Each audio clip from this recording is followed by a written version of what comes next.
je vous invite à vous installer confortablement et à vous souhaiter la bienvenue dans cette nouvelle séance.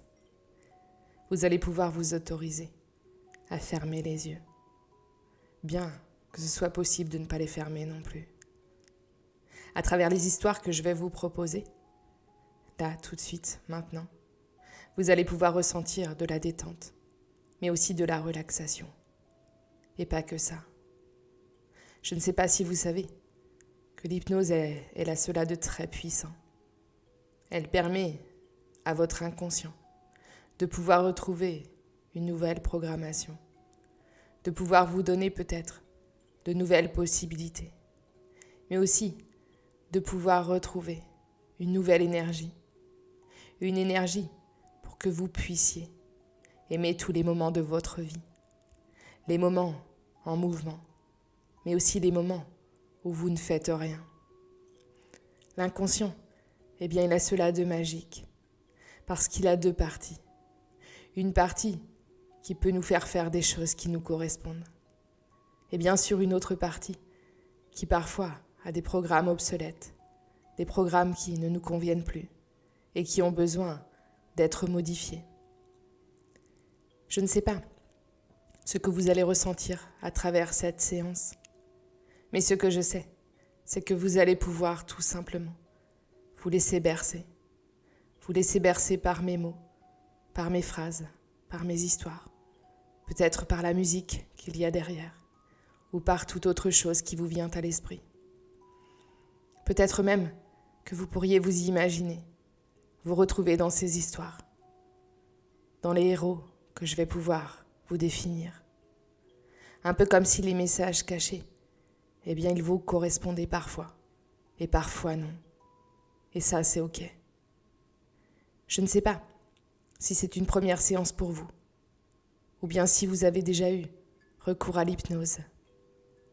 Mais aujourd'hui, cette nouvelle séance, elle va vous permettre de pouvoir diminuer votre charge mentale peut-être, et vous laisser le temps de ne pas anticiper, mais aussi d'apprécier les moments où vous n'avez rien programmé à l'avance.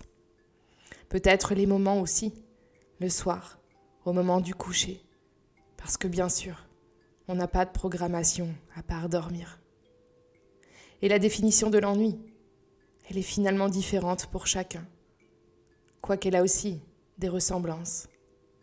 Parce que chaque personne a une capacité différente à pouvoir emmagasiner certaines émotions, à pouvoir emmagasiner certaines idées, certaines situations, mais aussi certaines responsabilités.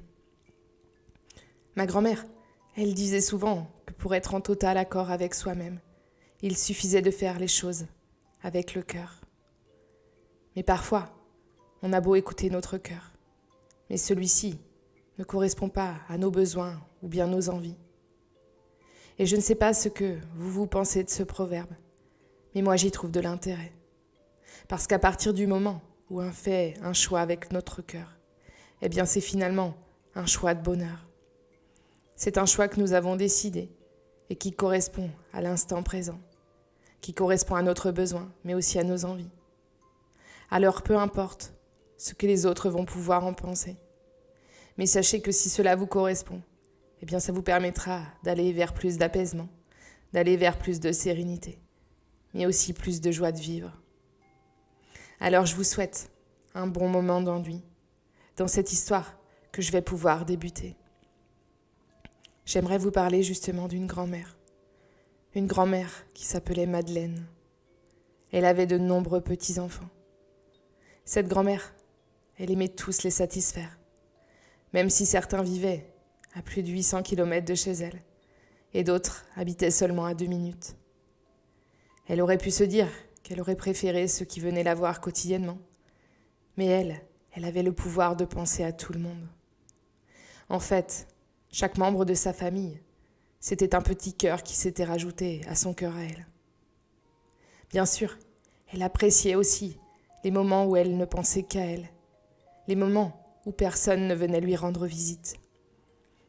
Parce que Madeleine, elle savait nuancer les moments où elle avait besoin de s'occuper d'elle, et les moments où elle aimait être entourée de sa famille.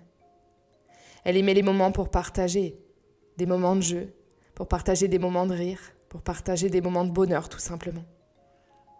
Parce que Madeleine, elle avait placé tous ses curseurs. Tous ces curseurs étaient placés de la meilleure manière qu'il fallait pour elle. Elle savait écouter toutes ses émotions, que ce soit de la tristesse, de la colère, de la joie, de l'ennui. Ah oui, je ne vous l'ai pas dit, mais Madeleine, depuis sa toute petite enfance, elle avait vécu dans une famille où l'on parlait beaucoup de maladies.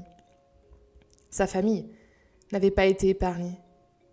Entre les maladies cardiovasculaires, les maladies cancéreuses, les maladies auto-immunes. En fait, c'était une conversation qu'on avait régulièrement dans sa famille. On parlait bien sûr de la pluie, mais aussi du beau temps, mais on parlait surtout de la maladie. Et en fait, on s'intéressait très peu à elle. On ne lui demandait jamais comment elle allait, et comment elle ressentait tout ça. Elle sentait bien qu'elle n'avait pas apporté toute sa tristesse, toutes ses peurs, mais aussi toute sa colère. Parce que ça aurait été de trop. Et un jour, elle avait eu l'opportunité de pouvoir partir travailler à l'étranger. Et elle partait pour 1 année. Son voyage, il allait durer. Et elle devait emmener avec elle seulement un bagage de 30 kilos. Alors comment allait-elle faire le choix dans ses vêtements? Comment allait-elle faire le choix dans ses souvenirs? Et elle avait beau refaire toute sa valise, mais celle-ci dépassait toujours les 30 kilos. Alors elle avait décidé de la vider. Et elle avait pesé sa valise vide pour voir combien elle pouvait en rajouter. Et là, au moment de mettre sa valise sur la balance, elle était déjà trop lourde. En fait, c'était le poids de son passé qui pesait lourd dans sa valise. C'était comme un boulet qu'elle traînait depuis toutes ces années. Je ne sais pas comment elle a fait pour s'en libérer. Mais ce que je sais, c'est qu'elle est partie en voyage avec une toute petite valise.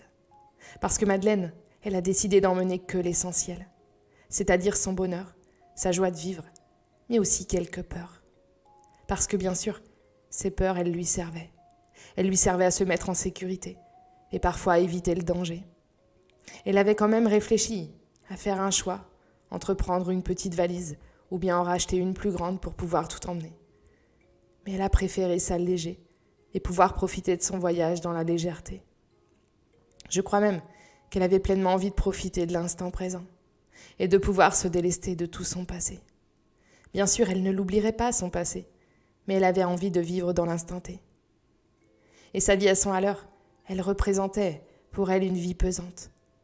Alors un jour, elle s'était autorisée à déléguer certaines tâches et à pouvoir faire confiance aux personnes tout autour d'elle. Et depuis qu'elle avait pris ce recul, la vie était beaucoup plus appréciable pour elle. Parce qu'elle aimait ces moments où elle s'autorisait à ne rien faire, où parfois on faisait les choses pour elle. Et surtout, elle acceptait ce que les autres faisaient. Et elle était fière. Elle était fière qu'ils le fassent à leur façon. Parce que c'était une sorte de vie pleine de liberté, mais aussi pleine de surprises. Elle acceptait d'être déprogrammée de ses parents et de pouvoir s'autoriser à ne rien faire, pour laisser alors la magie de la vie la surprendre. Elle arrêtait d'anticiper tout ce qui aurait pu lui arriver. Elle appréciait tous ces moments, et même les moments avec l'imprévu. Et je ne sais pas si vous aussi, votre inconscient aujourd'hui, pourrait comprendre à travers cette histoire que vous pouvez vous aussi vous déprogrammer des programmes reçus dans votre enfance. Parce qu'aujourd'hui, vous vivez bien dans le présent. Bien sûr, vous n'allez pas oublier votre passé, non. Vous allez simplement décider de tourner la page pour encore mieux apprécier ce présent, voire ce futur. Et peut-être que vous pourriez profiter encore de ce moment pour laisser votre corps se reposer tranquillement et permettre aussi à votre esprit de pouvoir s'évader. Un peu comme s'il partait en vacances, pendant que tout le reste du corps continue, lui, à fonctionner, à travailler, ou plutôt à œuvrer pour votre vie. Et pendant que votre esprit, lui, part en vacances, il est possible qu'une partie de lui se serve des histoires que je vais vous raconter, pour pouvoir faire les réglages nécessaires à votre bonheur, mais aussi à votre épanouissement. Exactement comme on a la possibilité de pouvoir rénover une maison qui était restée dans son jus depuis des années, et qu'on se donne désormais la permission de pouvoir la remettre au goût du jour. et de pouvoir avoir cette impression que certaines choses sont rénovées, sont restaurées et que de nouvelles sont ajoutées. Comme si vous pouviez fabriquer finalement votre propre menu, votre propre carte des croyances, des fonctionnements, des capacités, des talents, mais aussi de toutes les possibilités. Et j'aimerais ensuite vous raconter une autre histoire.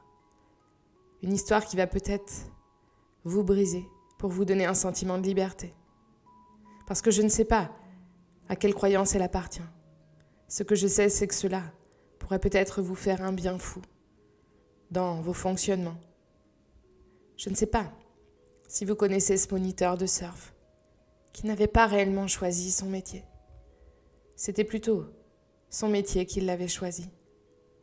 Alors qu'il était adolescent, le club de surf l'avait repéré et l'avait formé pour pouvoir l'embaucher dès qu'il serait majeur. Et quand il voyait comment son père, qui était maçon, se fatiguait au travail, eh bien lui, il se trouvait chanceux qu'on puisse lui proposer de faire ce qu'il aimait en le payant. Il était volontiers. C'était un bon moniteur parce qu'il était à l'écoute de ses apprentis. Il ne les forçait pas, il les rassurait, il les mettait au défi. Il sentait qu'il avait besoin de différence. Il savait que chacun était différent. Il savait s'adapter facilement à leur personnalité. Et comme beaucoup de surfeurs, il passait du temps à regarder la météo pour savoir s'il y aurait des vagues à l'heure de ses cours. Parce que c'était important pour lui qu'il y ait du mouvement, car les mers d'huile ne lui permettaient pas de valoriser son enseignement. Pourtant, avec le temps, il avait appris à composer avec ce qui ne dépendait pas de lui. Il était devenu même allié avec la météo. Il acceptait de ne pas la pratiquer tous les jours, parce que chaque semaine était différente. Il savait s'adapter au jour le jour. Les jours où il ne pouvait pas surfer, eh bien il accueillait cette journée comme un moment de douceur, mais aussi un moment où il aurait et il se serait autorisé à faire autre chose, comme le ménage dans le local, la réparation du matériel ou encore tout l'administratif. Et parfois, eh bien il n'avait rien envie de faire. Il prenait le temps de se reposer dans son hamac avec un bon bouquin ou encore d'écouter des podcasts d'influenceurs qu'il aimait bien. Ce temps-là, eh bien, lui était nécessaire pour pouvoir recharger ses batteries, pour pouvoir s'écouter, mais aussi pour pouvoir se créer de nouveaux futurs projets. Parce que je ne sais pas si vous aussi, l'ennui vous permet de pouvoir vous questionner sur vos besoins, mais aussi sur vos envies. C'est un moment où l'on peut parfois accepter de se remettre en question pour encore mieux avancer. Un moment de calme qui peut parfois se transformer en surprise ou encore en inattendu. Ces moments où l'émotion est au rendez-vous, car le fait de ne pas connaître la situation à l'avance nous laisse parfois transporter dans notre ressenti et la légèreté du moment. Et j'ignore votre rapport au temps, à la vie, à la flexibilité, aux variations, aux inattendus, à l'inactivité, à la rigidité et bien sûr à la mort. Ce que je sais, c'est qu'il serait peut-être venu le bon moment pour vous de pouvoir réorganiser votre rapport au temps. Parce que votre inconscient pourrait vous proposer une nouvelle programmation qui correspondrait à une vie qui vous convient le mieux.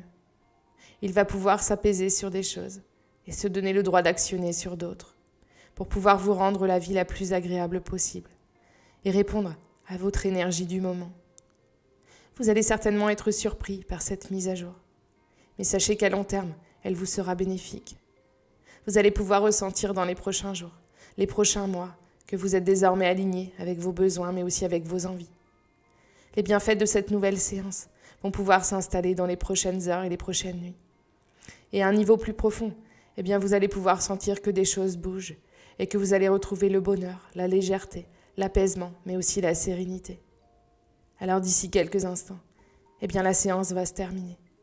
Toutes les parties de vous qui s'étaient dissociées en début de séance vont pouvoir désormais se retrouver. Elles vont pouvoir continuer à œuvrer pour votre bien-être et votre bonne santé. Vous allez pouvoir revenir ici et maintenant au moment présent et réouvrir les yeux doucement. Je vous souhaite de joyeux moments d'ennui.